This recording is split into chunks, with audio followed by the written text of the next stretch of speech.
Morning. Welcome back to the Retirement Report. I'm Hank Parrott, your host. All right, we're going to be talking again back to trust, basic trust planning.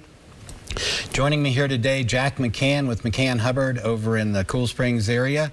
And Jack's been with us a number of times. I've worked with Jack for probably, I don't know, I think we're getting 12, 15 years anyway.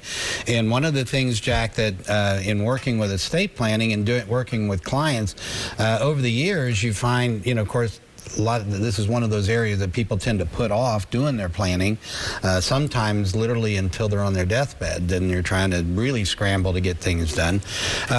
But point being that working together so many years, we've had clients that have passed away that Jack's done their trust planning and estate planning for them, and got to see then how that works on the other side when someone has passed.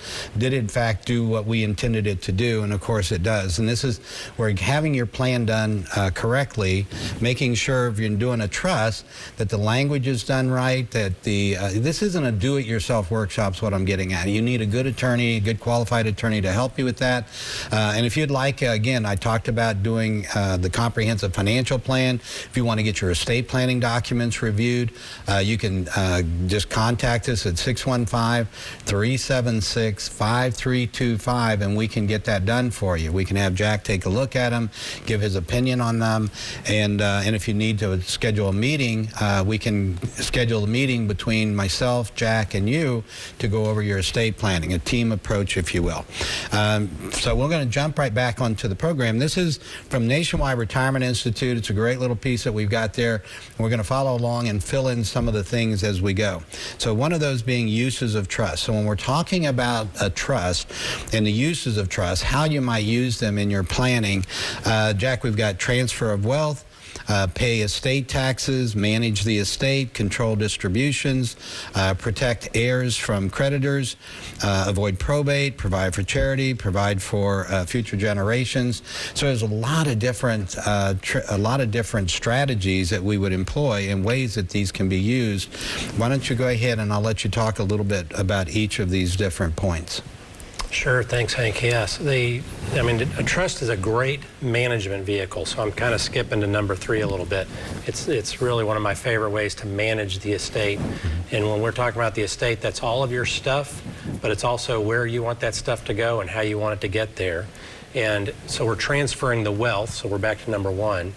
But and nowadays, not that many people are paying estate taxes, but that's part of what we take into consideration when we are drafting the plan, is to look at what kind of tax burden there will be. But that also is part of the importance of working with the team, with Hank's office, because when we're talking about taxes, we're not only looking at estate taxes, we're also looking at income taxes. And so depending upon what kind of IRAs or 401ks you have, that comes into play when we're looking at how to manage that wealth and how to pay it out over time. Then the controlling distributions, that comes into play a lot of times when we have either minor children or adult children who have not demonstrated financial responsibility.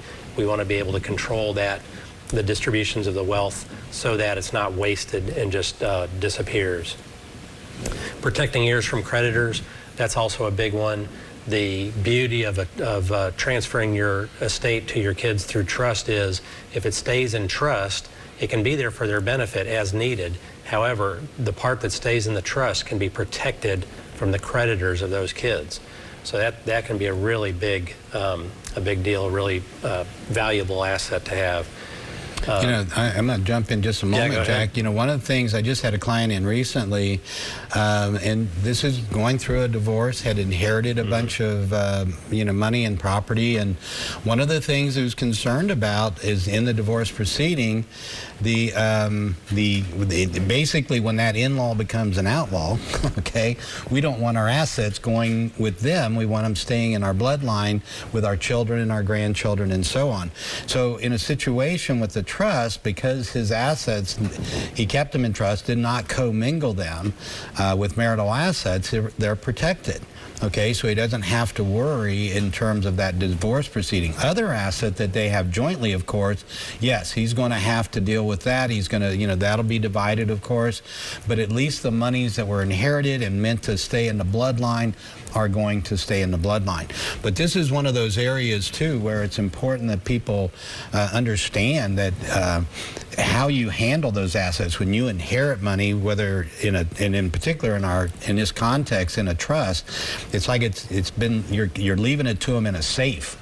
You're giving them the combination, they can access it, but no one else can, unless they take it out of the safe and put it in a joint checking account, for instance. They have to be educated and understand to get those protections, right? All they need to do is just maintain that trust. They can still take money out as they need to for income or to make purchases, but just to be mindful of how that works with regard to a marital asset. And Jack, with one of those being probate, this is an area I talked a little bit about. And some, I know in Tennessee it's not as big a deal as, say, in California or maybe Florida or other states, but it's still going to have an expense, and there's time delays compared to that of a trust. Absolutely, yeah, that's true. The probate in Tennessee is not a big deal compared to other states. However, it does cause a delay. Slows things down, and there's reports that have to be filed, and so the trust avoids all that. A trust is not going to pass away like a person does, and so it continues working just like a company would if one of the company founders disappeared. You're talking about protecting heirs from creditors. I had a case several years back where a parent had passed away, and one of the kids, they were all adults, but one of those kids was in the process of a business bankruptcy, and so we were fortunate in that case that everything was going through trust. We were able to control distributions. He didn't lose his inheritance to that bankruptcy, so that was an important protection there. The protections, exactly. This is one of the things with a trust that's so great is the asset protection feature, and this is going to apply retirement accounts or another area. So if you're leaving during your lifetime, let me set this up properly, during your lifetime, if you've got money in an IRA or in a 401k, you've got protections under the law against creditors taking those funds. So if you got sued, if you got in trouble with the bankruptcy court or the IRS or with of course, personal lawsuits like a divorce, as we were just talking about, this money can still, during your lifetime, your retirement assets are protected. You might lose other assets, but the retirement assets you get to hold on to. One extreme example was like O.J. Simpson, as lost all of his personal assets, but still had his retirement from the NFL. One of the things that we get into then for planning purposes is thinking of how that protection can be there. It was something basically you can do for your kids that they can't do for themselves, and understanding on these IRAs, when you leave it to a non-spouse beneficiary, to your children, for instance, right, those protections that you had under the law are no longer there. They just it's considered just another asset with regard to, in particular, as I said, bankruptcy, IRS, or lawsuits. So one of the things you can do if you leave it to them in trust is that can be then protected through their lifetime, and even against super creditors, as we were just talking about. So you can protect those IRAs as well. Let's start now talking about some common terms, just to show it's really not that complicated. It's just, as with anything with a little legalese, we're going to have maybe some new terms and definitions that you need to be a little familiar with. So Jack, some common terms, and this is one I think that can get a little confusing when you have basically three different words meaning the same thing. Yes, well, welcome to the law. Yeah, it is. Unfortunately, a lot of the terminology in the law comes from ancient terminology, a lot of Latin in the law, and so we have a lot of duplicative words, or a lot of references that have multiple words going. So the grantor, or the settlor, or the trustor, that OR is our hint there. That's the person that's giving or creating the trust. The corpus or trust assets, that's the estate that we've been talking about. That's what we're gonna put into the trust. And then on the next page, the trustee is the one who's gonna going to manage the trust. So those two E's give us a hint there. Now the trustee, usually when we create the trustor and the trustee are one and the same person. So the trustee is their job is to manage the estate or manage the assets. And usually when we create the trust, that's the person who has created it. But at some point, the trustor, the one who created it, might become incapacitated, and obviously at some point we're all going to pass away. And so at that point, incapacity or death, we will have a successor trustee named in that document that'll take over to manage those assets. And when I draft trusts, I like to have multiple backups. So, and it doesn't have to be a family member. A lot of people think it has to be one of, either a spouse. I mean, it can be a spouse, it can be a kid, but it doesn't have to be. It can be a friend, it can be a financial advisor. There's no rules about who the trustee is. We literally just want them to be someone who is trustworthy, and they can be responsible to manage those assets. They don't even have to be a financial expert. A lot of people think that it's got to be somebody in the family who's really wise with money. Well, if they're smart with money, that's good. But we, again, have Hank's office who can help us actually do the investing. So we don't have to have somebody who's a financial guru themselves. And then the last definition there is beneficiary. And that, of course, are the people who are receiving the funds. Usually we have multiple beneficiaries. And so, again, when we create the trust, the grantor or settlor is also the trustee, and they are also the beneficiary. Because almost always, the purpose of the trust is to provide for the person who created it for the rest of their lives, mom or dad, for the rest of their lives. But then once they're gone, then what's left rolls over to the kids.